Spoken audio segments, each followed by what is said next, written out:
Greetings. And salutations. And welcome to Bring It, brought to you by Casting Frontier. This is James Levine. I'm James Levine. This is Charles Carpenter. I still am Charles Carpenter. We are Action Casting.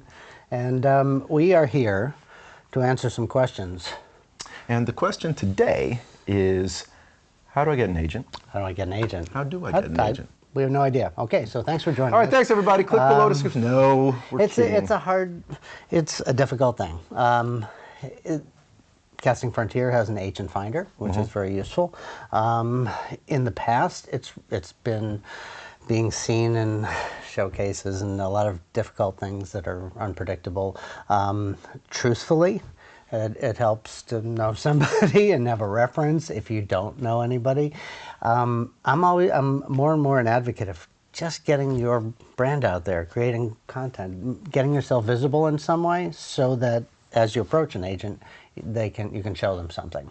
Listen, you guys, the days are past of you just being a great actor and sitting and waiting by the phone. You can't. You must do, as James said, create your own content, put it out there. Now, I am an advocate of showcasing, getting a monologue ready, getting in front of agents and managers to see your work. Do you need an agent? You do. Well, you do. You do eventually. You gotta have one. If you don't have an agent, that doesn't mean that you can't work and that you can't get opportunities. So now it's the Wild West out there, and people are self-submitting on all formats, and there's a lot of opportunities out there for people to direct submit and generate their own work. Ultimately, you need someone to protect you. Correct. You need someone to guard your interests as an actor and negotiate for you, and that's the bottom line. So you do need representation at a certain point. If you don't have it, though, that doesn't mean wait for that, you know. And agents are also, people forget they're your employee.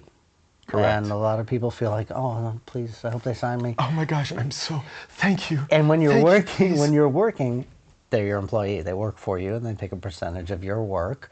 And if you don't work together and you're not getting opportunities, find another agent. You know, shop. Absolutely. So my best advice to you is, please, have a good monologue. Have it in your hip pocket. Always have it ready so that when you do have the friend, the person who can make the introduction, you don't want an agent to sign you just because they think you're a nice person. Right. You want them to sign you because they know the caliber of your work and are prepared to represent you. Also, though, before we go further, I have to say this. When you get into the room, you are carrying their banner. Be prepared. Understand that you will get more work and your agency will build their brand based upon your preparedness when you enter into that audition situation. Right. So they expect you to represent them as an agency. So remember, don't be a douche in the lobby either, and don't be, you know, because we noticed that, and then we call your agent and say they were unpleasant in the lobby. I think douchelessness is something to go to. Oh, look, and the call. Sorry, that's unprofessional of me, but it's his agent. It's my agent, and son of a bitch, I booked it. What do you know? Oh, can we bleep that out? Did I potty? I potty mouth. No, sorry. I got to apologize. Potty mouth. This is my bad. We can pick it up. Yeah. All right, we're still rolling. Another question is, should I turn my phone off? Yeah, that's a question. Yes.